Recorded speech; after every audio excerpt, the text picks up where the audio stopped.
I had just been promoted to director. Coming home from work that day, I was surprised to find my husband, who was usually late, had come home early and prepared a party to celebrate with me. But just after that, something completely unexpected happened that left me pale with terror. A year into our marriage, my life seemed perfect. I am Evelyn, the only child of the CEO of the Sterling Construction Group, one of the most prominent firms in the country. I grew up in luxury, never wanting for anything. People said I was lucky, but I always felt that the greatest luck in my life was meeting and marrying Benjamin. He didn't come from a wealthy family, but he had an iron will, undeniable talent, and most importantly, he truly loved me. At least that's what I believed. The company he ran, Blakehurst Enterprises, although it carried a derivative of my name, was actually a wedding gift from my parents to us. It was a legacy my father wanted to entrust to his beloved son-in-law. I was barely involved in the business. My sole focus was to build the family and home I had always dreamed of. Life was peaceful until one fateful Tuesday afternoon. That day, Benjamin told me he had an urgent business trip to Santa Monica, a coastal city about 3 hours' drive from Los Angeles, where we lived. He said a partner had called him urgently, and he probably wouldn't be back until the weekend. I was a little sad because our plan to go to the movies that night was canceled, but I quickly packed his bags, reminding him to drive carefully and take good care of himself. He kissed me on the forehead with the same warm smile and tender gaze as always. "You be good at home, sweetheart. I'll be back as soon as I can." Watching his car disappear behind the garage door, I felt a strange emptiness in my chest. Our house in Beverly Hills, normally full of life, suddenly felt cold and desolate. I wandered around the house doing small chores, but my mind was elsewhere. Then I remembered the condominium my parents had bought us in Santa Monica before the wedding as an investment. We had barely used it, only occasionally lending it to close friends when they went on vacation to the coast. It had been a long time since I'd been there, and I didn't know what condition it was in. An idea struck me. What if I went to clean it up a bit and surprise Benjamin while I was at it? Just picturing the look of astonishment on his face brought a smile to mine. Without a second thought, I grabbed my car keys and drove straight to Santa Monica. 3 hours later, I was standing in front of the door to the luxurious condominium on the 25th floor of a building with a direct view of the Pacific Ocean. Everything seemed the same, silent and elegant. I put the key in the lock with a sense of excitement and anticipation, but the moment the door creaked open, I froze. The inside wasn't empty and silent as I had imagined. I could hear a gentle children's melody, and a pair of pink women's slippers were neatly placed in the shoe rack at the entrance. My heart started to beat a little faster. Maybe Benjamin had lent it to some friends and forgotten to tell me. I tried to calm myself with that thought as I gently pushed the door open. At that exact moment, a young woman emerged from the bedroom. She was wearing simple pajamas, her hair in a high bun, and her face, though pretty, showed a trace of fatigue.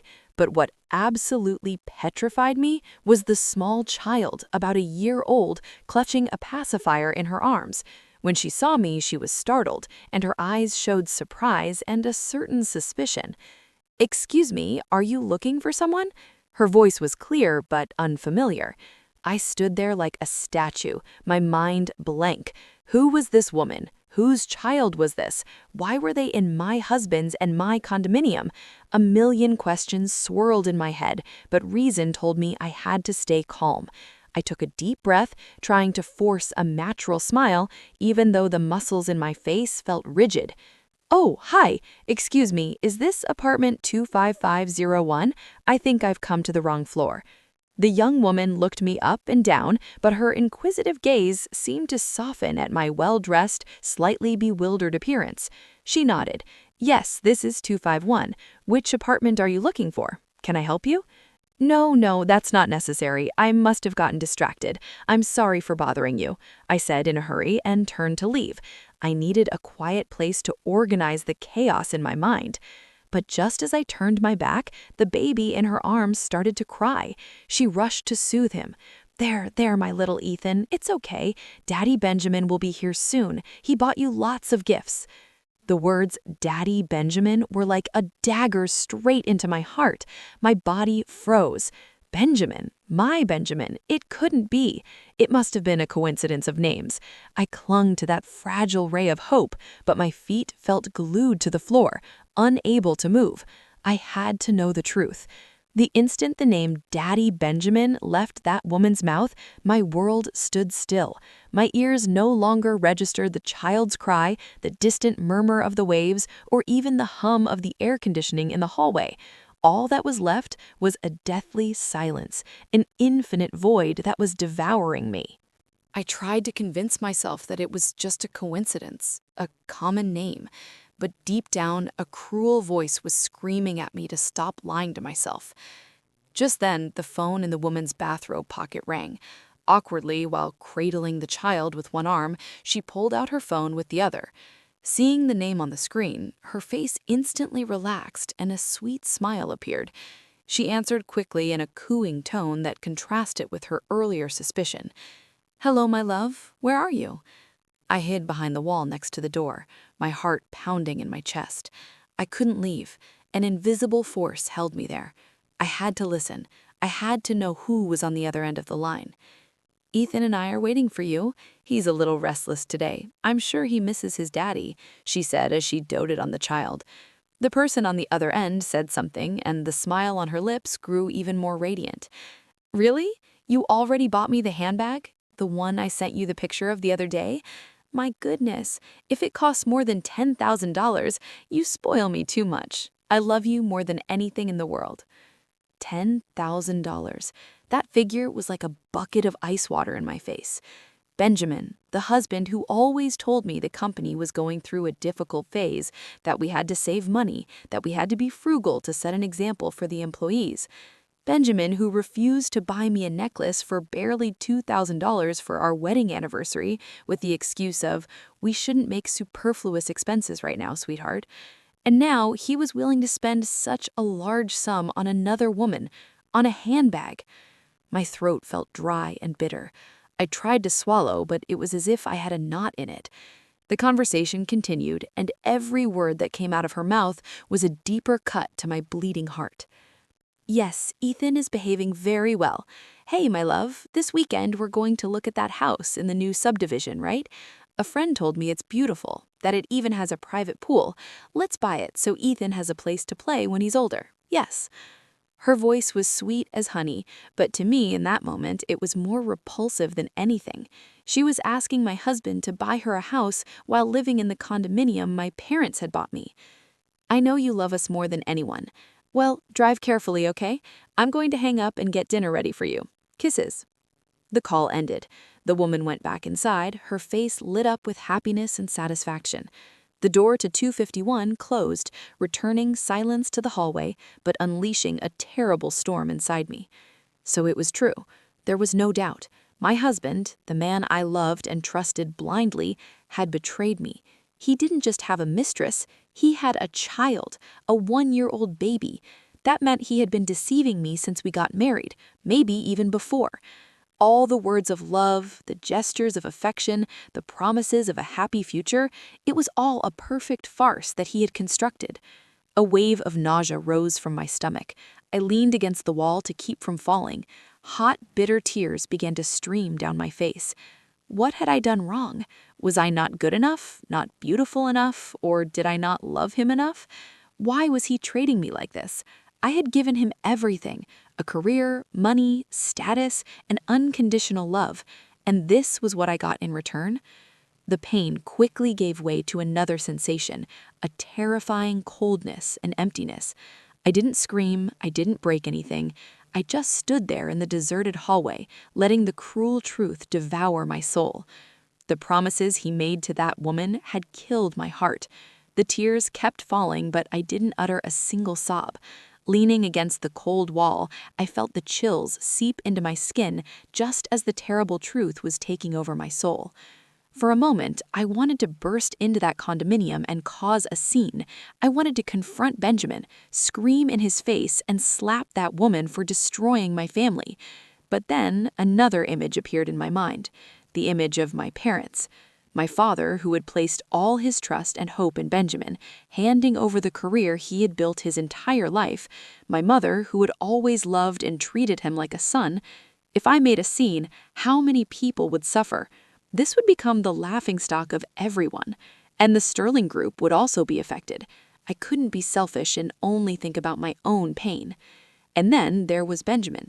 He had planned everything so perfectly, hiding it from me for so long. A person like him would either easily admit his mistake or deny everything and even blame me. No, confronting him now was the worst strategy. It would give me momentary satisfaction, but the consequences would be unpredictable. I would lose everything while he and his mistress could flee with the assets he had been siphoning from the company. Cold logic began to take control. I dried my tears and took a deep breath to regain my composure. The pain was still there, throbbing and dull, but on top of it, a steely determination began to form. I would not fall apart. I would not let the traitor and his mistress live happily at the expense of my suffering. If they had taken everything from me, I would make them return it with interest. I quietly turned around and got into the elevator, trying to maintain a serene expression as if nothing had happened. I didn't go home immediately. Instead, I drove to a quiet coffee shop near the condominium complex, choosing a corner from which I could observe the main entrance. I ordered a black coffee, no sugar. Its bitterness helped me stay alert. Sitting there, I began to connect the dots.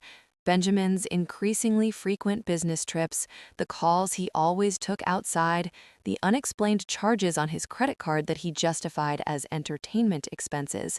All those loose pieces that I hadn't noticed before now fit together to form the perfect, repulsive picture of infidelity. He had systematically and planned out his deception. Well, I would use a plan to respond to him, a plan sophisticated and cruel enough to make him pay for everything he had done. About an hour later, I saw Benjamin's familiar car in the distance pulling into the building's parking lot. My heart ached again.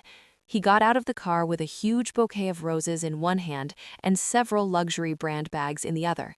His face was radiant, full of anticipation, an expression I hadn't seen on him in a long time. He had no idea that in a nearby corner, the wife he was cheating on was watching everything in silence.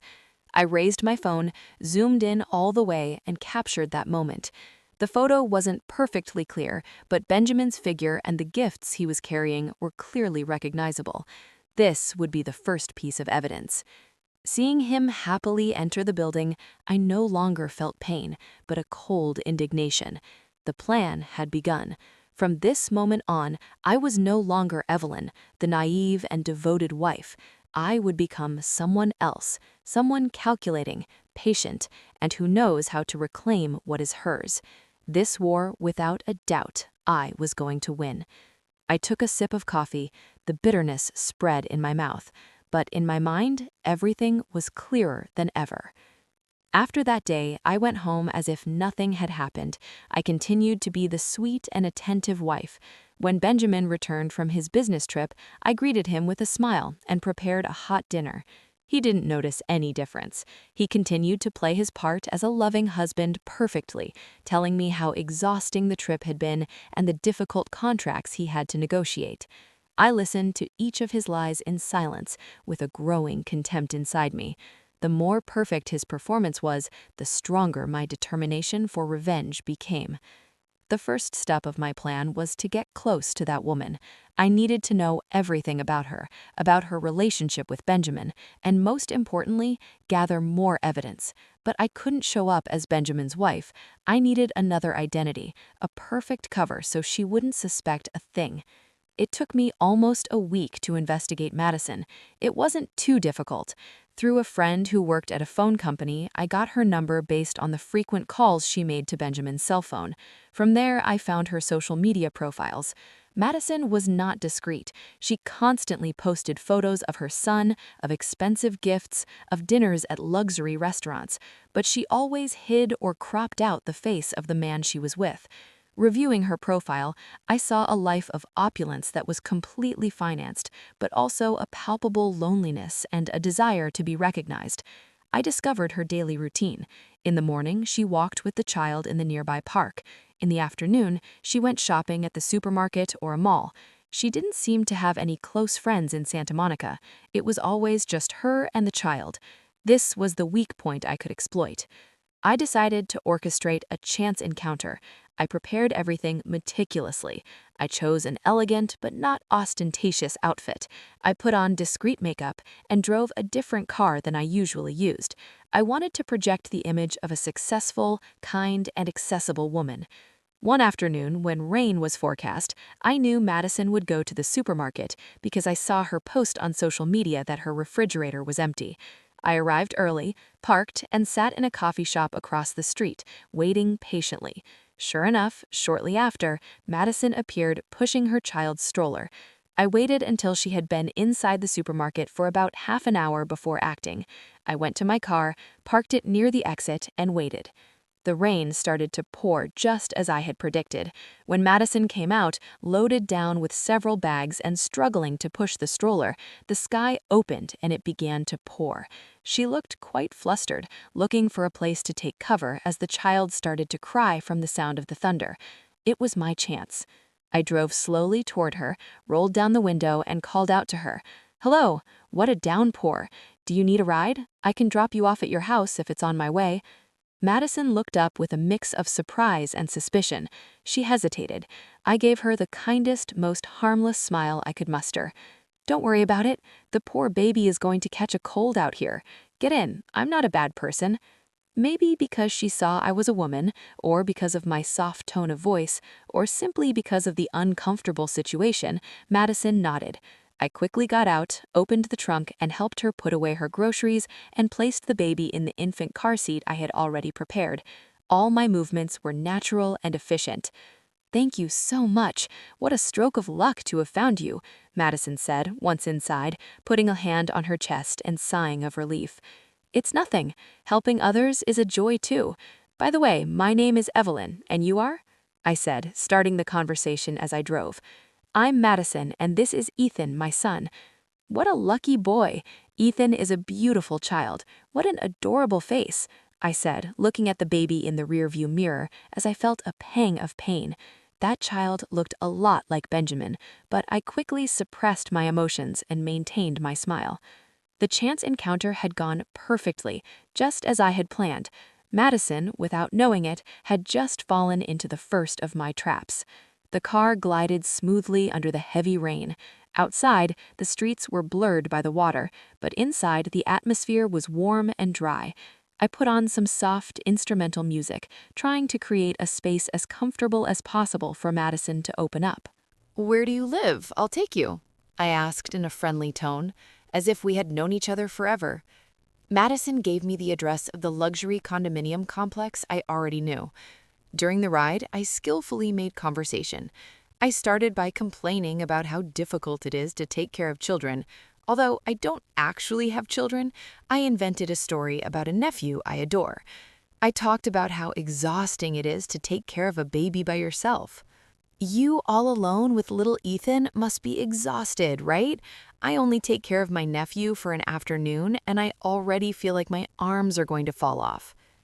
My comments seemed to touch a sensitive chord in Madison. She sighed, her gaze lost in the rain through the window with a melancholic air. "Well, yes, it's tiring, but thinking about my son gives me strength. And besides, luckily my husband loves us so much. He works very hard so that his mother and I don't lack anything." "That's wonderful. Finding a good husband who adores his wife and son is the best thing that can happen to you. Your husband must be an incredible man." I continued, leading the conversation exactly where I wanted it to go. Hearing my praise for her husband, Madison's face lit up. Unable to hide her pride, she began to brag, and that was precisely what I had been waiting for. "He is. He's a self-made man. The Blakehurst Enterprises Company is now very well known in the sector, and it's all thanks to him. He told me that the company name was given to him by an old friend who was very important to him." I gripped the steering wheel tightly, digging my nails into the leather. Blakehurst Enterprises, the name my father had chosen with all his love for his only daughter, had become, in Madison's story, the memory of an old important friend. Benjamin was not only cheating on me emotionally, but was also completely denying my family's effort and sacrifice. He had built up the image of a self-made man to impress his naive mistress. I swallowed my anger and continued with my role of an admiring listener. Wow, so he's a genius, handsome, talented, and he spoils his wife and son? How lucky you are. My words made Madison feel even more satisfied. She started telling me how Benjamin indulged her, how he bought her very expensive luxury items, and how he had promised her that he would soon make their status official. He told me I just have to wait a little longer, that as soon as he resolves some complicated matters, he'll come for us. He says Ethan and I are his true family. While Madison spoke in a daze, I discreetly activated the recording function of my phone, which I had placed in the center console. I had adjusted the angle so the microphone would pick up the sound perfectly. Each of her words was recorded with clarity. To make sure, I asked a key question. Looking at Ethan, I'm sure he looks a lot like his father, right? He must be very handsome.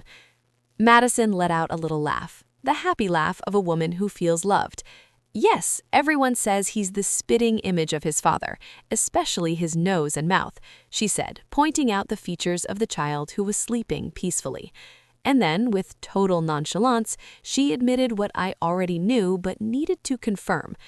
Of course, Ethan is Benjamin's son. Bingo. The recording was complete. I had in my possession irrefutable evidence, proof of their relationship, proof of the illegitimate child, and proof of Benjamin's deception about the company's origin. The car arrived at the building's garage. I helped Madison with her bags and the child. Before we said goodbye, I told her, "I love talking to you. I'm also new to Santa Monica and don't know many people. If you don't mind, we could exchange numbers and get coffee sometime." Madison happily accepted. It seems she also needed a friend to confide in. After saving her number, I left. Sitting in the car, I listened to the recording again. Madison's clear voice resonated, talking about the happiness she believed she had. A happiness built on lies and my pain. But I no longer felt rage. That recording was the first bullet I loaded in the weapon of my revenge. From that chance encounter, Madison and I began to communicate more frequently.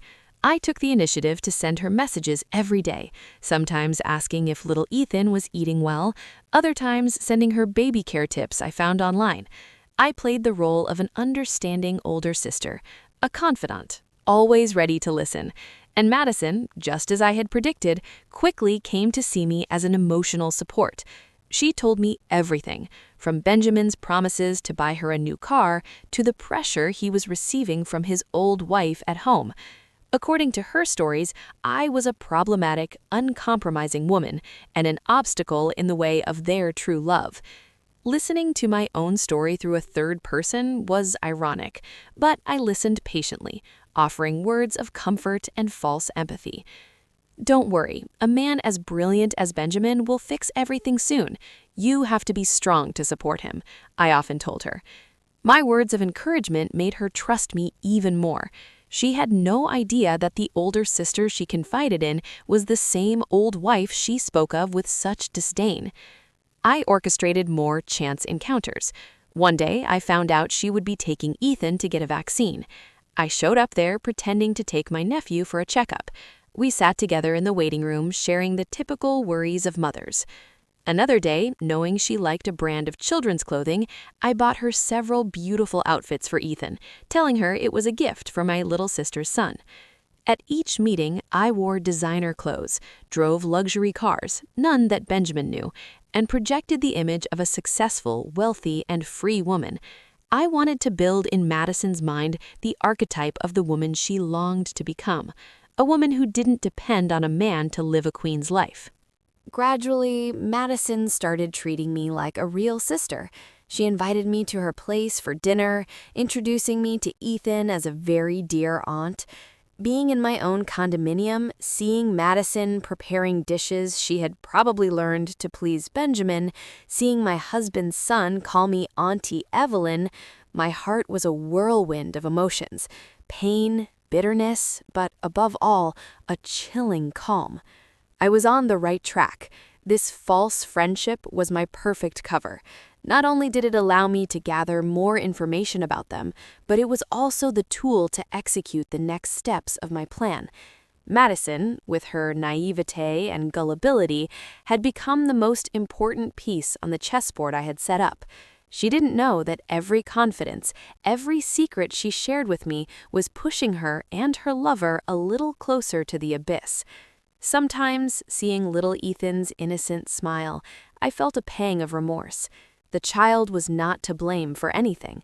But then, the memory of Benjamin's betrayal, of my sleepless nights consumed by pain, extinguished any glimmer of compassion. I couldn't soften. If I didn't act first, I would be the one destroyed along with my entire family. I repeated to myself that I wasn't doing this just for revenge, but also for self-defense, to protect what was mine. This friendship, though false, was my sharpest weapon. Once our friendship was consolidated and I had Madison's complete trust, I began the second phase of my plan, stimulating her greed. I knew that for a materialistic and presumptuous woman like her, this would be a fatal blow. I began to unintentionally boast about my luxurious life. I talked about my trips to Europe, about limited edition handbags I had to order a year in advance, about exclusive parties with high society. I didn't say directly that I was rich, I simply described my life with a studied naturalness, as if it were the most normal thing in the world. "I was looking at this watch yesterday. I thought it was pretty. What do you think?" I said, showing her a picture on my phone of a diamond-encrusted watch worth a fortune. Madison's eyes lit up. She praised it with admiration, unable to hide her longing. "Oh my God, it's beautiful, Evelyn. It must be so expensive. I wish I could have one." I smiled lightly. "Well, it's not a big deal.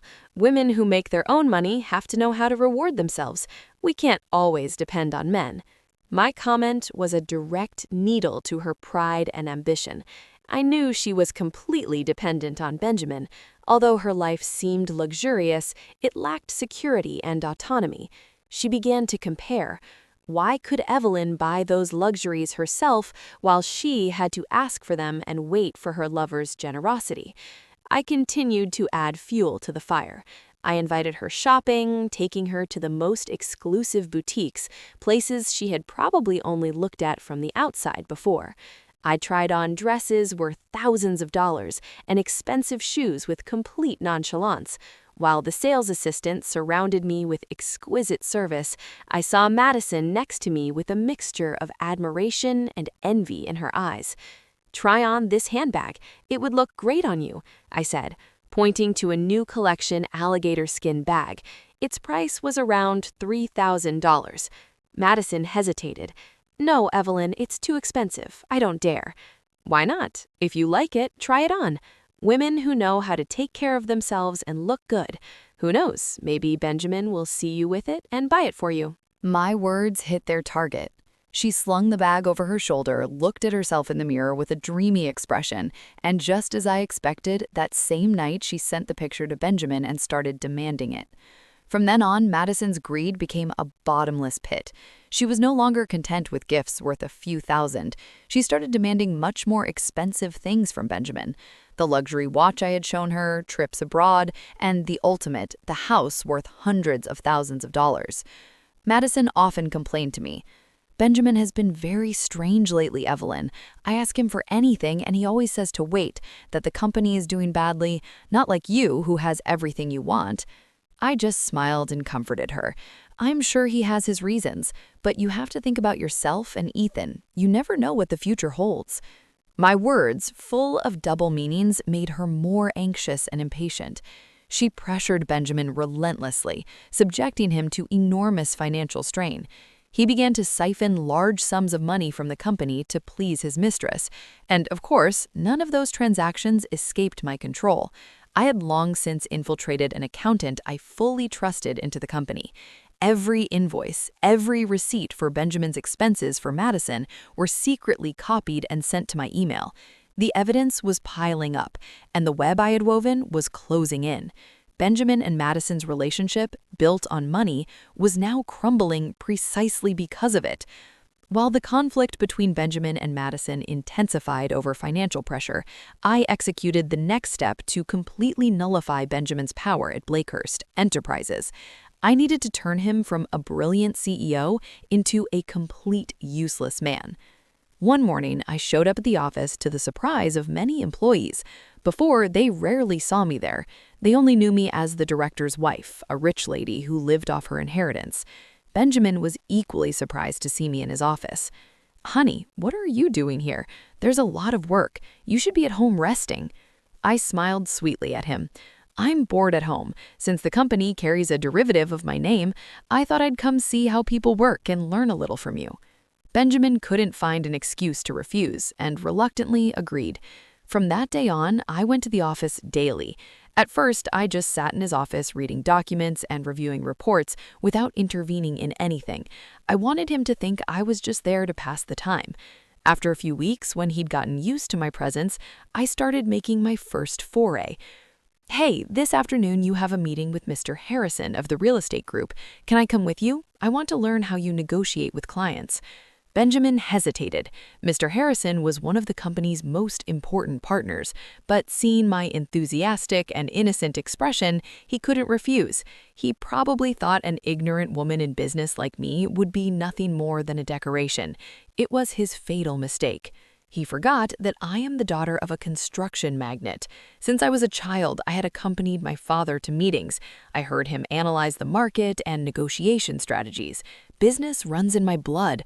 During the meeting, I barely spoke. I listened and observed in silence, but when the negotiations stalled over a price issue, I intervened gently. I didn't talk about numbers. I talked about long-term collaboration, the prestige of my father's Sterling Group, and the strategic benefits that both parties could build in the future. My words were subtle but forceful. I reminded Mr. Harrison of the strength backing Blakehurst Enterprises and offered him a broader vision. Mr. Harrison, a business veteran, got the message instantly. He looked at me with new eyes, with a new respect. Finally, the contract was signed under even more favorable conditions than Benjamin had expected. On the way back, Benjamin looked at me with a complex expression, happy about the success, but with a shadow of unease. He was beginning to realize that I wasn't as simple as he thought. I maintained my innocent demeanor. "Did I say something I shouldn't have, honey? I just said what I thought." From then on, with the excuse of wanting to learn, I participated in all important meetings. Little by little, I established close relationships with all his partners. They began to respect me not just for being the daughter of the Sterling Group CEO, but for my intelligence, my ability, and vision. Calls from partners started coming directly to my cell phone instead of Benjamin's. New contracts were sent to me first. Benjamin began to feel marginalized. He lost control. He tried to regain it by meeting with some clients on his own, but without success. To them, I was now the true representative of Blakehurst Enterprises, the one who had the final say. The territory once proudly dominated was now being invaded and conquered by me, slowly but inexorably. He was becoming a figurehead in his own company. The pressure from work and Madison's demands made him more and more irritable and tired. He could no longer hide his discomfort when he saw me in the office, but he couldn't do anything. Legally, I was the owner. Meanwhile, my friendship with Madison was strengthening. She saw me as her lifeline, the only place where she could vent, not knowing that it was I who was indirectly causing all her problems. One Friday night, Madison called me in an unusually cheerful voice. "Evelyn, come out for a drink with me. I have incredible news to tell you." "What's going on? You sound so happy." I feigned curiosity. "Benjamin has agreed to buy me the house. He just gave the down payment this afternoon. I'm so happy." Her voice was singing on the other end of the phone. My heart sank. That meant Benjamin had withdrawn another huge sum from the company. The price of his stupidity was getting higher and higher. But on the outside, I pretended to be happy for her. "Really? Congratulations, Madison. We have to celebrate big." We met at a luxurious rooftop terrace of a hotel. Madison arrived early in a stunning red dress and impeccable makeup. Her face was triumphant. Maybe she thought that with that house, her position in Benjamin's heart was secured. We ordered wine. Madison drank a lot. She constantly toasted to her brilliant future in the new house, to how Benjamin had promised to divorce me soon to marry her. I know it. Benjamin loves me. How can that old, bitter woman he's married to compare to me? She's old, ugly, and on top of that, infertile. Her words were like a knife twisting in my wound. Benjamin and I had been trying to have a child for a year without success. It was my greatest sadness, and now my husband's mistress was using it as a weapon to humiliate me. I gripped the glass tightly, holding back my anger.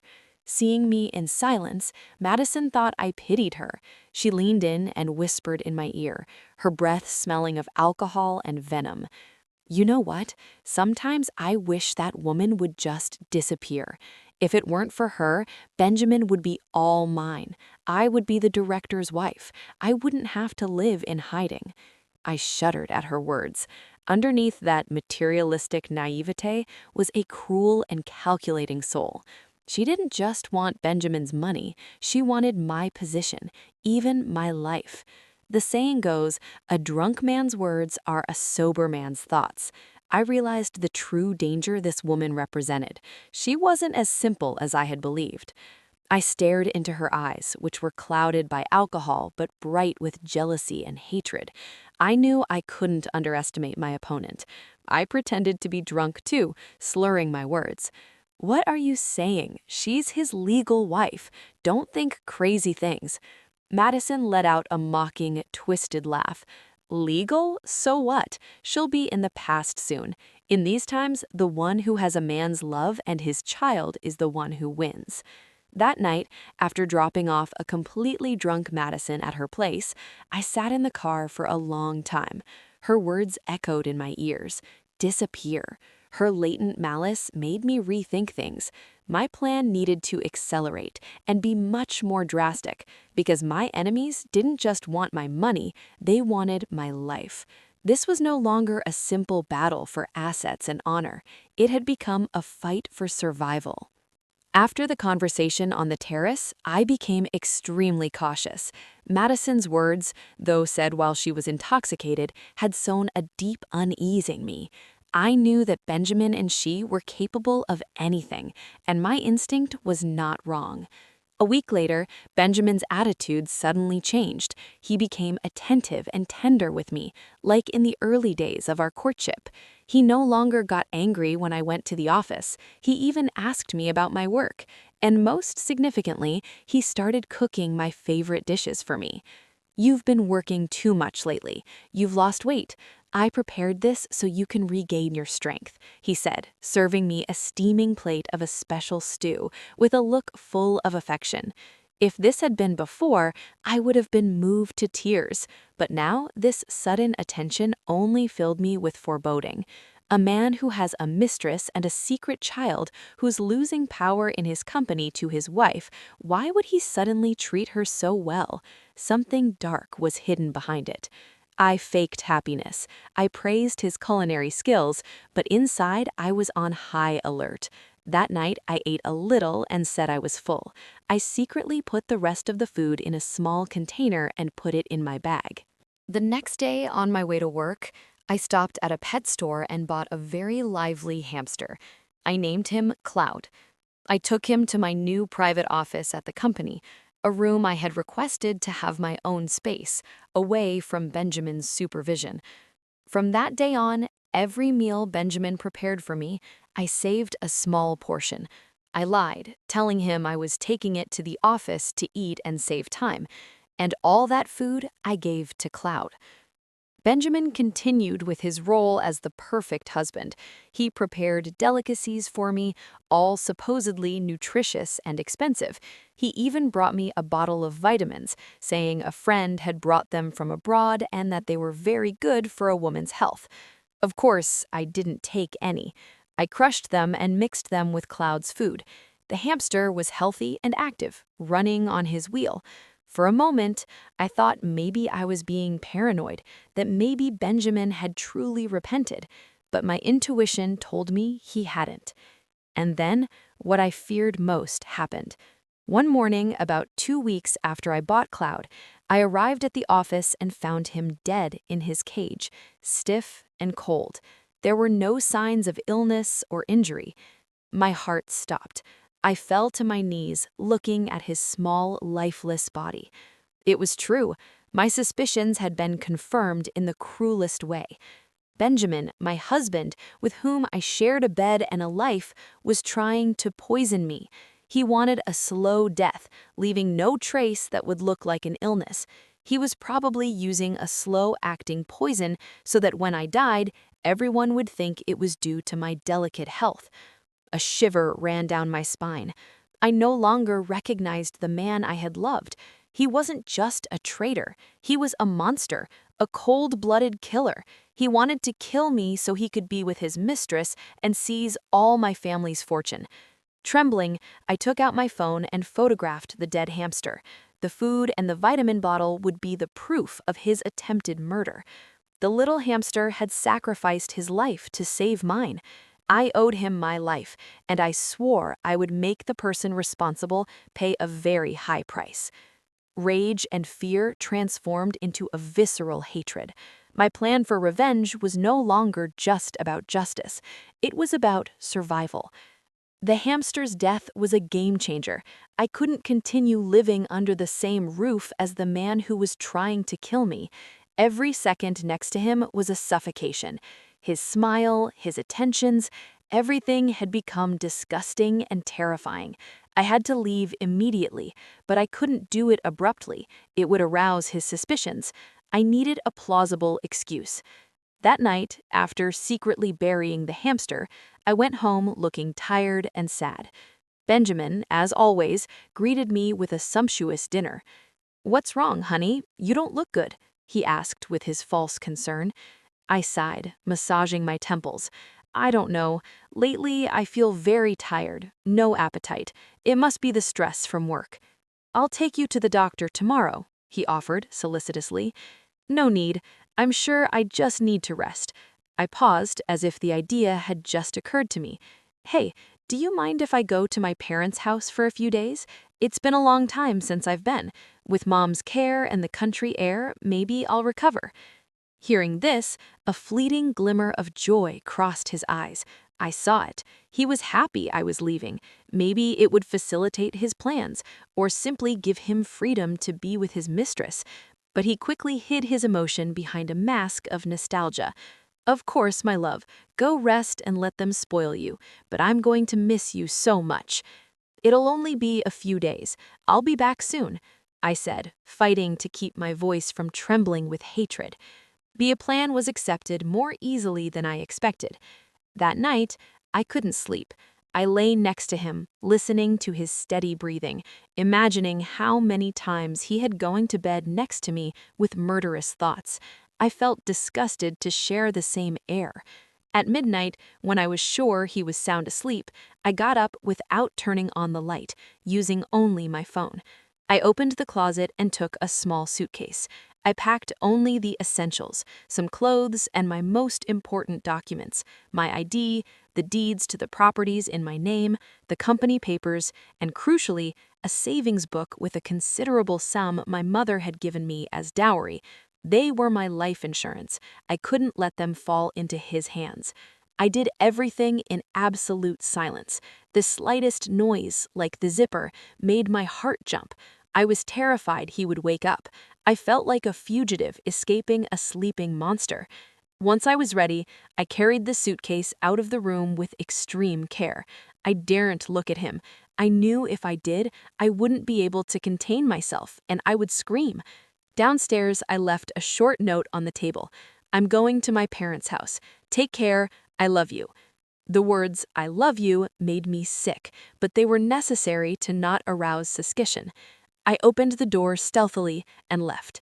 The moment the door of our house closed behind me, I felt as if a weight had been lifted. I breathed the fresh night air, feeling reborn. I drove away into the darkness. I didn't go to my parents' house. I didn't want to worry them. Instead, I checked into a luxury hotel. It would be my secret base of operations. Sitting in that impersonal room, looking at the city at night, I knew my war was entering a new, more decisive and dangerous phase. But I wasn't afraid. That nocturnal escape had given me back my freedom, and I would use it to prepare my final counterattack. In the following days, I made Benjamin believe I was at my parents' house. I sent him messages and called him daily, maintaining my affectionate tone to dispel any suspicion. He seemed delighted with his freedom, not knowing that every one of his movements was under my control. I needed one last piece of evidence, one that would be irrefutable to expose his entire plan. The hamster's death was terrifying, that in a trial he could claim it was a coincidence. I needed something more direct, and Benjamin's cell phone was the Pandora's box that held all his secrets. The problem was how to get it. He was never separated from it. The opportunity came on a Friday afternoon. I called Benjamin in a weak voice. "Honey, I don't feel very well. Can you come pick me up from my parents' house this afternoon? I miss you so much." Benjamin accepted immediately. He probably thought my rest was over and it was time to resume his plan. That afternoon, I didn't go to my parents' house, but went directly to the office. I entered my private office and waited. I had prepared everything. I had asked my trusted accountant to prepare some financial reports with serious errors, figures that, if real, would cause a disaster for the company. When Benjamin arrived, I was already in the meeting room with the accountant and the head of sales, both of whom I trusted. I pretended to be pale-faced. "I'm sorry to have made you come in such a hurry, but some very serious problems have arisen in this month's reports. I need you to review and fix them right now." Benjamin saw the figures and his face changed. He knew that if those numbers came to light, the company's reputation would be ruined. He immediately immersed himself in the work, forgetting about everything else. He sat down, took off his jacket, and left his phone and keys on the table while he discussed with the other two. It was the moment I had been waiting for. While they were concentrated, I subtly took his phone and said, "I feel a little dizzy. I'm going to my office to rest for a moment. You all continue. Let me know when you're done." No one noticed. I quickly entered my office and locked the door. My heart was pounding 1,000 beats per minute. I had about 15 or 20 minutes. I turned on the screen. Password. I froze. What was it? I took a deep breath. Benjamin was simple. He would use something meaningful. I tried his date of birth. Nothing. Mine? Nothing. Our anniversary? Nope. Time was running out. I started to sweat. I was going to fail because of a stupid password. I calmed myself and thought, what other date was important to him? The image of little Ethan appeared in my mind. Trembling, I entered the date of birth of the child that Madison had shown me in a document. The phone unlocked. I was paralyzed. For him, the birth of his illegitimate son was more important than our wedding. I felt a pang of pain and rage, but I pushed it aside. There was no time. I went straight to the messages. What I read was worse than I had imagined. There was a pinned conversation with Madison. I read it from top to bottom. They weren't just talking about money and houses. They were planning how to get rid of me. Madison: "Benjamin, when are you going to get rid of that woman? I can't wait any longer." Benjamin: "Don't worry, my love. Everything is still according to plan. The poison is taking effect. She seems much weaker lately."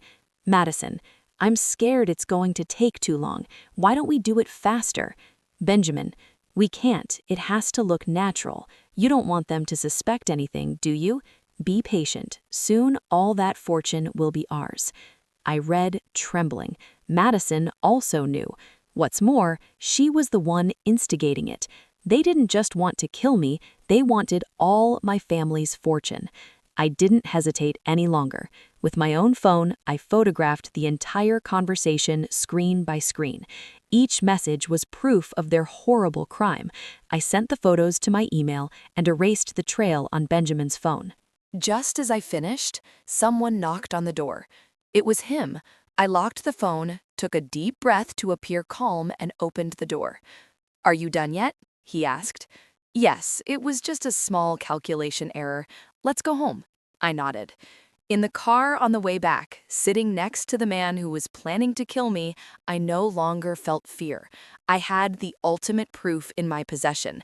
The curtain on the farce was about to fall. With the final evidence in my hands, I knew it was time to end everything. I couldn't wait any longer. I had to act before Benjamin and Madison could do anything to me. The following Monday, I arrived at the office very early. I wore a black pantsuit, a more pronounced makeup than usual, and my hair was in an impeccable bun. I wanted to look powerful and decisive. I called my secretary. Send a notification to all departments. Today at 9 a.m. there will be an emergency company-wide meeting in the main hall. Attendance is mandatory with no exceptions. The reason will be communicated at the meeting. The secretary, surprised by my authoritative tone and cold expression, obeyed without a word. The news spread like wildfire, generating all sorts of rumors. No one knew what was going to happen. Benjamin had just arrived. He came into my office visibly annoyed. "What are you doing? How can you call a company-wide meeting without consulting me? Is something that important?" I looked up and stared at him with no emotion. "Yes, something extremely important that affects the survival of this company. Come to the meeting and you'll find out. And sit in the front row. It's the reserved seat for the CEO. My strange attitude unsettled him, but he didn't ask any more questions. He probably thought it was another one of my maneuvers to make things difficult for him at work. He couldn't imagine that what was about to happen was 100,000 times worse. At 9 a.m., all Blakehurst Enterprises employees were in the meeting hall. The tension was palpable. Everyone was looking toward the podium where I was standing. Benjamin sat in the center of the front row, still with an air of self-importance. He didn't know those would be his last moments in that chair.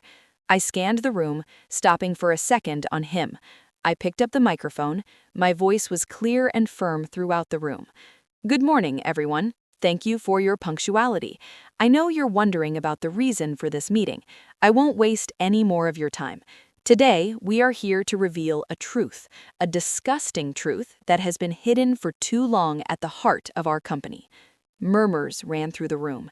Benjamin frowned, beginning to feel uncomfortable. I signaled to the technician. The large screen behind me lit up. I took a deep breath. It was time. The truth I want to talk about today concerns our CEO, Mr. Benjamin Blake. All eyes turned to him. He was startled. His face went pale. He jumped to his feet, trying to speak.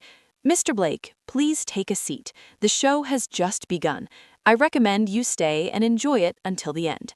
My voice, cold as ice, cut off his attempt. Benjamin was paralyzed and slowly sat back down. The air could be cut with a knife. The meeting that would seal his fate had begun. "As you all know," I continued in a steady voice, but one filled with power, "Blakehurst Enterprises was founded entirely with my family's capital as a wedding gift for Benjamin and me. I blindly trusted him to run it, hoping we would grow it together, but I was wrong." I pressed the remote. The first image appeared on the screen. It was the photo I had taken of him in Santa Monica with the flowers and the luxury bags. This is a picture of Director Blake during an urgent business trip to Santa Monica. A murmur of surprise filled the room. Benjamin looked at the photo, not a drop of blood in his face. I didn't give him time to react. I pressed the remote again.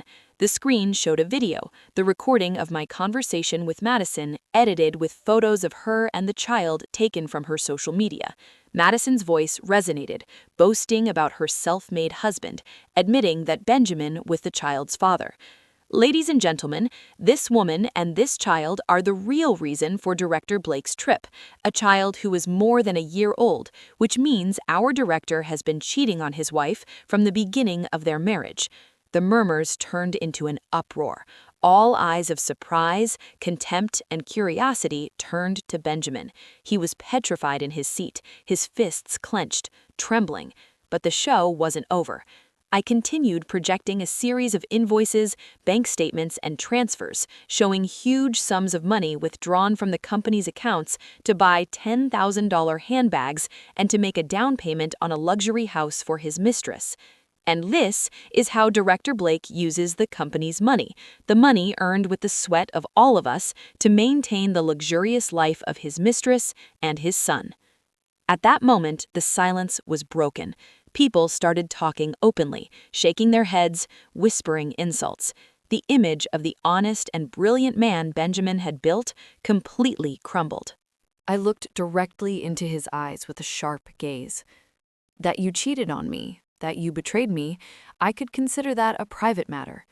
But that you stole the company's money, that you betrayed the trust of my father and all the employees, that is no longer a private matter.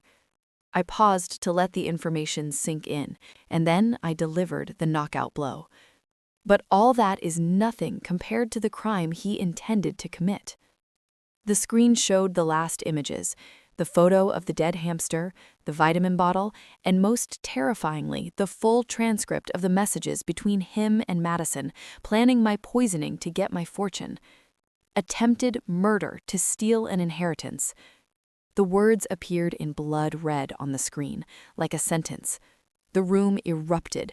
Everyone stood up, incredulous. The director they respected was a cold-blooded killer. Benjamin seemed to go mad. "It's a setup, it's all fake," he shouted, trying to get on the podium, but the security guards, who had been forewarned, immobilized him. I looked at him as he struggled with absolute coldness. I picked up the microphone again. My voice resonated above the chaos. As of this moment, in my capacity as president of the board of directors of Blakehurst Enterprises, I declare Mr. Benjamin Blake dismissed from all his positions. Security, get this man out of here. Justice will take care of the rest. The curtain had fallen. They dragged Benjamin away, humiliated in front of the entire company. I remained on the podium, watching the back of the man who was once my husband as he was led away. I didn't feel satisfaction, just a chilling emptiness. It was all over. After Benjamin was taken away, I ordered all the locks on the director's office to be changed and his computer and documents to be secured. I knew the war wasn't entirely over. There was still Madison and the legal battles. Just as I expected, an hour later my phone rang. An unknown number. I knew who it was. I answered calmly. On the other side, a shrill voice full of hatred. It was Madison. "You! What did you do to Benjamin? You're a harpy. You set him up." I let her vent. I could imagine her distorted face. Benjamin had probably called her to tell his version, where he was the victim and I was the villain. When she finished screaming, I spoke with a calm that disarmed her. "Hello, Madison. I see you already know everything. Instead of calling me to insult me, why don't you ask your lover what he did?" "Don't pretend to be a saint. Benjamin loves me. He did everything for us. You're just an old, infertile woman who couldn't keep her husband and now resorts to dirty tricks." The word infertile hurt me again, but this time I didn't feel pain. I felt pity for her ignorance. "Madison, do you know that Blakehurst Enterprises, the company you were so proud of, is actually the dowry my parents gave me? Do you know that the condominium you live in, the car you drive, and the luxuries you enjoy were all paid with my money?" Silence on the other end. My words must have shocked her. I continued. My voice was soft, but each word was a cut. "Do you really think Benjamin loved you? He only wanted my money, and he used my money to buy your cheap love. What you two had was nothing more than a transaction. You sold your body, and he used his wife's money to buy himself satisfaction and an heir." "You're lying." Her voice trembled. "Am I? Ask him if he could have bought you a $10,000 handbag or a luxury house without my money, or if he would still be just a regular employee with a mediocre salary. Do you love Benjamin, or do you love the life of luxury he painted for you with someone else's money?" I could hear her sobbing. The harsh reality was tearing her apart. "And one more thing, Madison. Do you know that I am Evelyn, your older sister and confidant?" My last sentence was the final bomb. I heard a noise of something breaking on the other end. She probably dropped her phone. Silence. I knew she was in total shock. The person she trusted most, to whom she had told all her secrets, was her worst enemy. After a long while, her voice came back, trembling. Why? Why did you do this? I should be asking you two that question. Why did you do this to me? I replied coldly. I just took back what is mine. Goodbye. I hung up without giving her a chance to say anything more. The confrontation was over. I had put all my cards on the table. I knew after that call, Benjamin and Madison's relationship would be shattered. A love built on lies and money cannot survive truth and poverty. Immediately after firing Benjamin, I contacted the best lawyer I knew, an old friend of my father's. I explained the entire case to him and gave him all the evidence: photos, recordings, messages, bank statements, and the toxicology report I had ordered after Cloud's death. The lawyer, after reviewing everything, told me he had never seen a case with such overwhelming evidence. Victory was 100% assured. The divorce petition was filed. In it, I alleged infidelity with a child, embezzlement of funds, and conspiracy to attempt to take my life. All of it was backed by a dossier of irrefutable evidence. Benjamin tried to contact me, begging and threatening, but I ignored him. For me, that man was dead. The trial was quick. Benjamin's lawyer could barely articulate a defense against the avalanche of evidence. Benjamin denied everything, saying it was all a setup until the recording of Madison was played and the poison report was presented. He broke down. The court delivered its verdict: divorce granted. As the guilty party, Benjamin would not only receive nothing from my family's estate, including the company, but the marital property was also divided very unfavorably for him. The house we lived in was my parents'. He had to leave it. The car belonged to the company. The shares of Blakehurst Enterprises were, of course, mine. The only thing he got from our marriage was $25,000, half of our shared savings. Compared to what he had, it was an insulting pittance. He left the courtroom like a ghost, having aged 10 years. He had lost everything: his career, his honor, his money, his family. It was the price of his greed and betrayal. Hearing the verdict, I didn't feel euphoria, only a deep sense of relief. The nightmare was over. I left the courtroom and looked up at the blue sky. A chapter of my life had closed. A new one was beginning, a path I would walk alone. But I was not afraid. I knew I was strong enough to start over. After the trial, Benjamin became a nobody. With $25,000, he could barely rent a small apartment and start from scratch. Worse, with his reputation stained by the scandal, no company wanted to hire him. Without money or status, he could no longer finance Madison's luxurious life. The promised house vanished, as did the handbags and gifts. Their great love faced the harsh test of financial reality and did not pass. Madison, in shock, turned all her frustration and rage on him. She blamed him for her misfortune. Their daily life became one of fighting. "You're useless. Where's the house, the car, my status? Look at me living in this hovel," she would scream at him. Benjamin, sinking into his own misery, no longer had patience. "Shut up. If it weren't for your greed, I wouldn't be like this. You only care about money."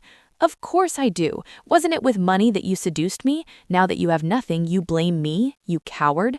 They tortured each other, bringing up all their faults. The love they had boasted about turned out to be more fragile than cheap porcelain. It shattered.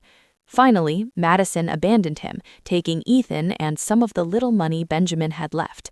He completely collapsed. He had lost his wife, his career, and now also the woman for whom he had risked everything.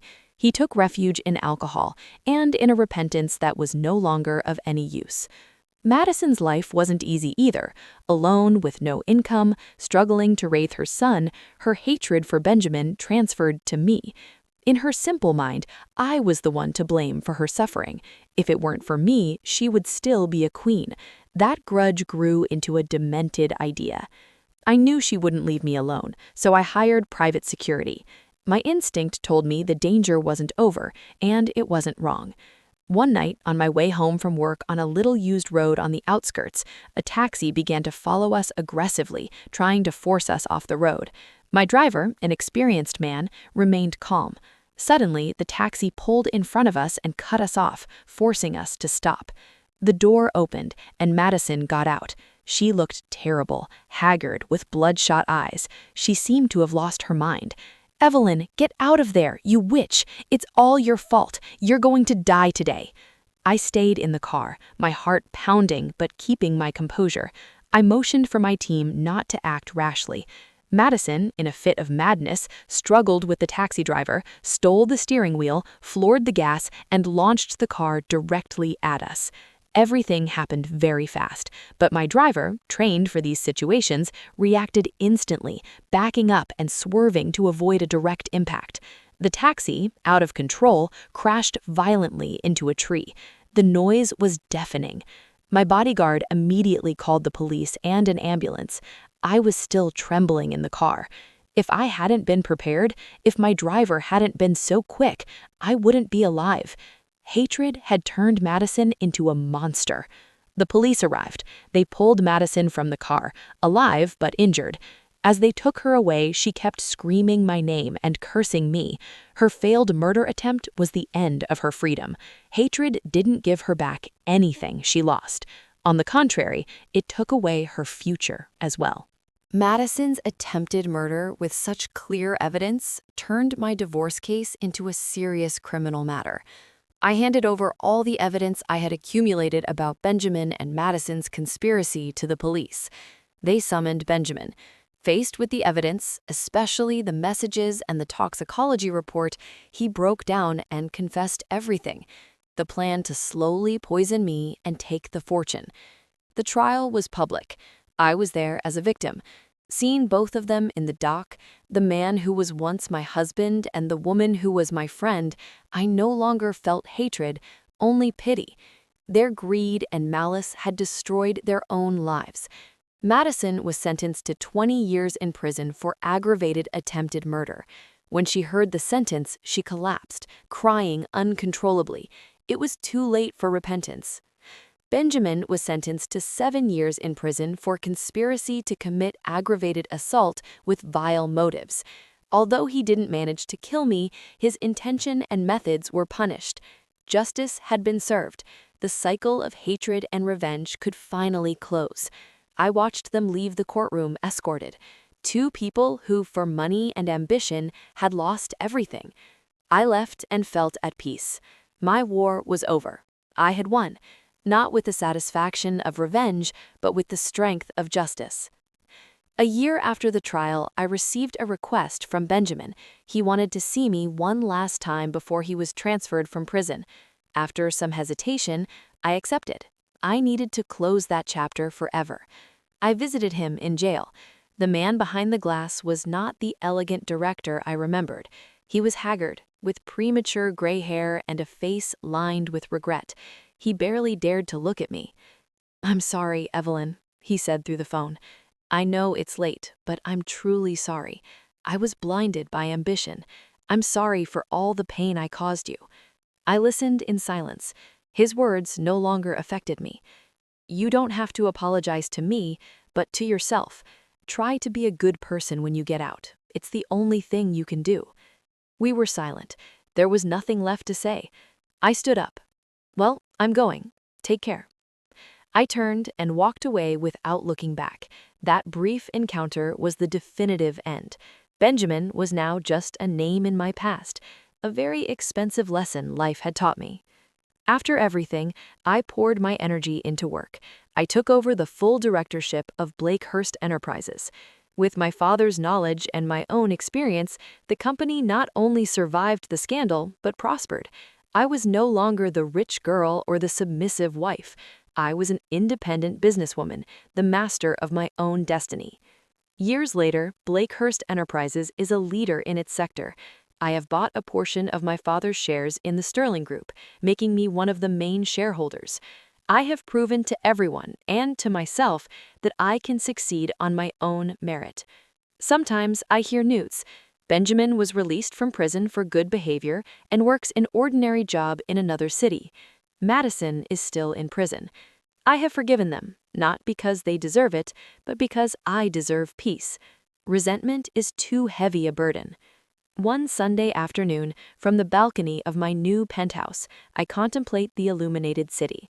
I'm alone, but I don't feel lonely. I have my career, my friends, a full and free life.